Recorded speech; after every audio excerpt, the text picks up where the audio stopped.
too naughty this year. It's nice to be naughty sometimes, but this is something that might be on the Christmas list for a few rev heads out there. After almost 30 years of being built here in Australia, this morning Holden is revealing its new German-built Commodore. Trevor Long, you've got an exclusive first look for us. This is the brand new Commodore made in Germany, originally the Opel Insignia, but launching in Australia in February. So basically what we've got here is a front-wheel drive Commodore. It's the first time you've had a front-wheel drive instead of rear-wheel drive. Is that a big deal for families? Do you think they'll notice? I don't think families will care. I don't think the average Commodore buyer will care, but I think the rev heads of the world think it's an outrage that a Commodore's not rear-wheel drive, and there's no V8 anymore, Tom.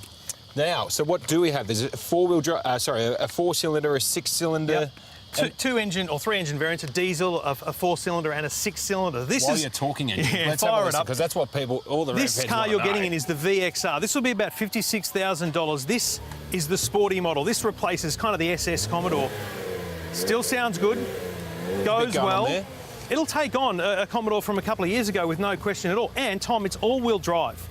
So the big difference here is you've got a lot more capability on the road, more grip. The all-wheel drive versions are probably going to be the most popular of them all. Pretty good looking car as well. Yeah, one difference I noticed, it's got this sort of sports back situation going on. Yeah, so they here. call it a liftback. So it's kind of like a hatchback, but the whole rear window comes up on the car. So there's the liftback version, and then there's this, which is the sports wagon or tourer. So this is the high-riding tourer version. This one as well. This is the Calais model. You know, basically this is your top of the line, luxury trim, all the safety features. So a couple of things about this: beautiful in-car infotainment system, Apple CarPlay, Android Auto, but also really high-tech safety and equipment on board. So lane keep assistance, forward collision alerts, a lot of high-tech stuff here, including in the top models, matrix headlights. So if you've ever had that high beam on for the oncoming cars, what matrix headlights do is they actually drop out the headlights to the oncoming cars. So the high beams stay on, and it just drops out the headlight to the other cars. So high-tech, great safety features and beautiful performance. OK, so this one's top of the line. If we're going in at the basic end, you can reveal for us for the first time just how much we're paying for them. Yeah, $33,690 is going to be the entry price for the LT Holden Commodore. And how does that stack up to the old model? It's actually $1,800 cheaper. On drive-away price, it's going to be almost $4,000 cheaper than last year's model. The sporty version, the VXR, $56,000. And again, slightly cheaper than the old kind of SS-style Commodore. So they've come in cheaper. Are you surprised? I am surprised because, see, the Camry, for example, has just started being imported, no longer Australian built, and it's more expensive being imported. So,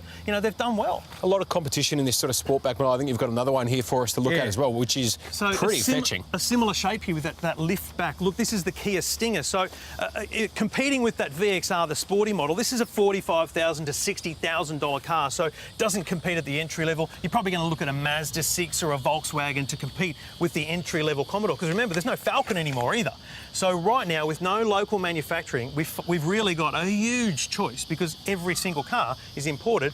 But I think they've done really well to retain the iconic Commodore brand and nameplate, and you know, it drives like a Commodore. I think it looks like a Commodore. You've just got to get past the fact that it's not rear-wheel drive and there's no V8. Yeah, well, I think it is a pretty good-looking car, and as you say, coming in below what the old Commodore cost, it's going to be a very interesting market. Great price, great look, great tech on board. Available from February in showroom. So I think the key is you've got to take it for a drive to really experience that all-wheel drive. All right, there'll be plenty of interest out there. Very good. Thanks for coming in, Tom. Trev. Top of the hour. Let's have a look at news headlines with Ash. Thank you very much, Tom. Updating